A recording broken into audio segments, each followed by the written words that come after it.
عظیم. جو الفاظ حضرت عمر کے تھے نا, تو اللہ نے فرمایا تم سب نے یہ کیوں نہیں کہا. تو یہ بھی حضرت عمر کی فضیلت ہے کہ جو الفاظ انہوں نے کہے تھے وہی آیتیں قرآن بن کے نازل ہوئے. حضرت عمر اس پہ فخر کیا کرتے تھے کہ اللہ نے میرے کلام کو قرآن کا حصہ بنایا کہ تم سب نے وہ الفاظ کیوں نہیں کہے جو کس نے کہے تھے.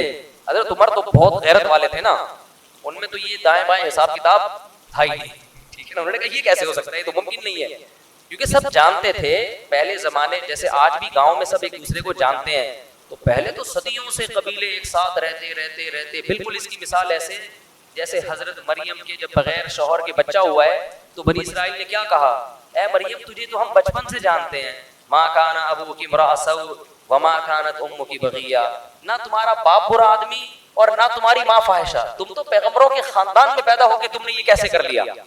تو جو قریب رہتے ہیں نا وہ ایک دوسرے کو جانتے ہیں. تو حضرت عمر امی عائشہ کو جانتے تھے, ابو بکر کی بیٹی ہیں, سبحانک, انہوں نے کہا اس کی تفتیش کی ضرورت نہیں ہے, سبحانک ھذا بہتان عظیم. پھر اللہ نے فرمایا یعظکم اللہ ان تعودوا لمثلہ ابدا, اللہ تمہیں نصیحت کر رہا ہے اس کے بعد ایسی حرکت کبھی نہیں کرنا. اور قرآن نے کہا ان الذین یرمون المحصنات الغافلات المؤمنات, جو لوگ تہمت لگاتے ہیں پاک دامن عورتوں کو, الغافلات جو بھولی بھالی سیدھی سادی ہیں, جن کو ان فحاشیوں کا پتہ نہیں ہے, المؤمنات پھر مومن بھی ہیں, لہم عذاب عظیم ان کے لیے بہت بڑا عذاب ہے.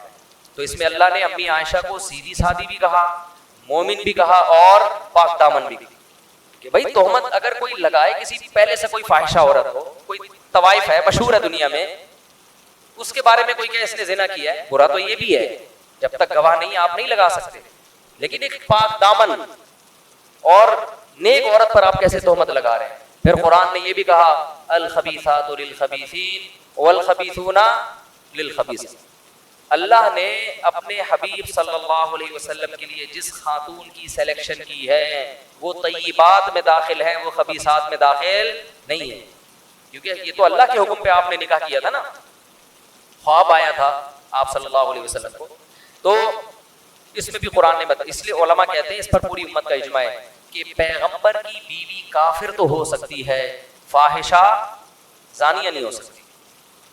لوط علیہ السلام کی بیوی کافر تھی, زانیہ نہیں تھی. نوح علیہ السلام کی بیوی کافر تھی, زانیہ نہیں تھی. پیغمبر کی نسب میں ایسا نہیں ہوتا. وجہ اس کی یہ ہے کہ کسی کی بیوی کا غیر مسلم ہونا اس مرد کے لیے بے عزتی کا سبب نہیں ہے.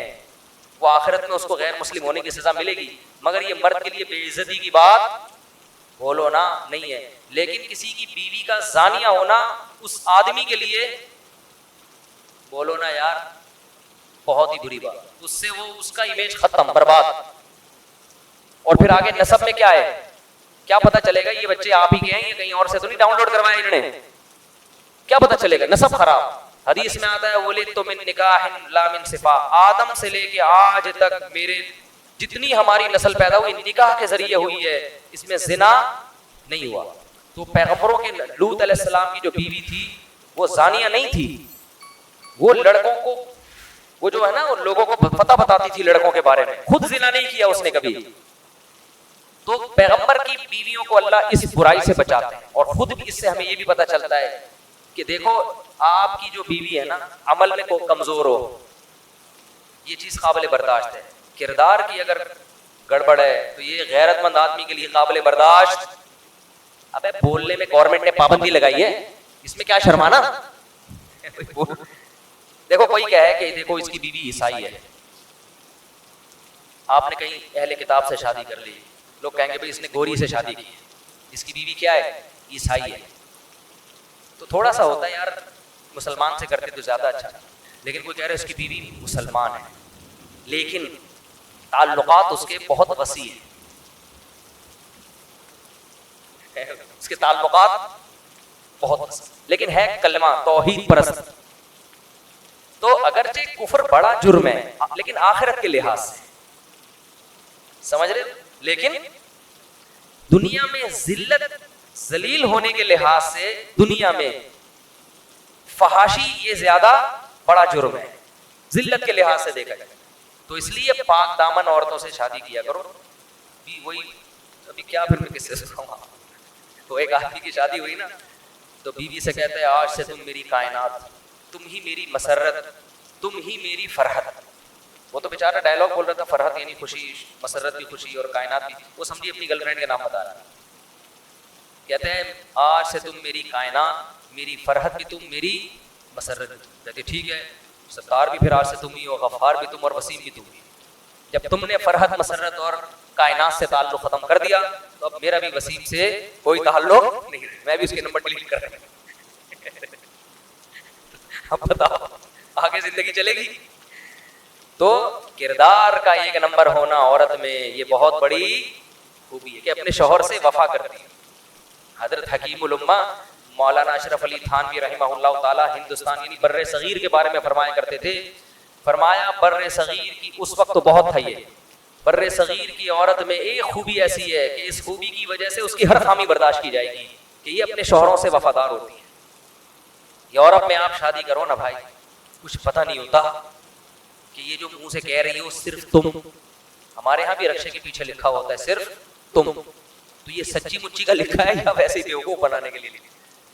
تو وفا بہت بڑی نعمت ہے, بہت بڑی دولت ہے. تو اللہ نے امی عائشہ رضی اللہ تعالی عنہا کی برات کو نازل کیا, اور اس واقعے میں بہت سارے اسباق ہیں. ایک سبق ہمیں یہ ملتا ہے بھائی, نیک اور پاک دامن لوگوں پر بھی تہمتیں لگ سکتی ہیں, اور ہر ایک کی پاک دامنی اللہ آسمان سے نہیں اتارتا. تو جیلیسی, حسد جہاں بھی ہوگا نا, منافق کو تو حسد ہوتا تھا نا کہ یہ تو ترقی کرتے چلے جا رہے ہیں, تو کوئی موقع ہاتھ سے جانے نہیں دیتے. حضرت مریم بھی کتنی پاک دامن نے, تہمت ان پہ بھی لگی, حالانکہ حضرت عیسیٰ ماں کی گود میں گواہی دے رہے ہیں کہ میری ماں پاک دامن ہے. معجزے اللہ نے کتنی اللہ نے بیان کیا نا ان کی پاک دامنی کو, مگر یہودی آج بھی حضرت مریم جیسی پاک دامن کو معاذ اللہ فاحشہ کہتے ہیں. تو دنیا میں برے الزام لگتے بھی ہیں اور پنپتے بھی ہیں, چل بھی جاتے ہیں. وہ امی عائشہ کی پاک دامنی اللہ نے آسمان سے نازل کی یہ بتانے کے لیے وَتَحْسَبُونَهُ هَيِّنًا وَهُوَ عِندَ اللَّهِ الْعَظِيمُ وَهُوَ عِندَ اللَّهِ عَظِيمٌ. فرمایا تم اس معاملے کو ہلکا سمجھو, لیکن اللہ کی نظر میں پیغمبر کی زوجہ کا معاملہ بہت بڑا ہے. تو اس واقعے سے اللہ نے امی عائشہ کی فضیلت کو بھی بیان کر دیا کہ جو مقام اللہ کی نظر میں حضرت مریم کا ہے, اس معاملے میں وہی مقام اللہ کی نظر میں کس کا ہے؟ حضرت عائشہ کا. ان پہ تہمت اللہ نے برداشت نہیں کی, قرآن میں بیان کی. امی عائشہ کی پر جو تہمت لگی وہ بھی اللہ نے قرآن میں بیان کی ہے. لیکن جیسے حضرت مریم کو فاحشہ کہنے والے آج بھی موجود, معاذ اللہ نقل کفر, امی عائشہ کو برا بھلا کہنے والے, فاحشہ کہنے والے بھی آج موجود ہیں. جیسے وہ کافر ہیں یہ بھی کافر ہیں. جو امی عائشہ پہ تہمت لگاتا ہے نا, اسلام کی نظر میں وہ کیا ہے؟ کیونکہ قرآن نے ان کی پاک دامنی کو بیان کر دیا, واضح لفظوں میں بیان کر دیا قرآن نے.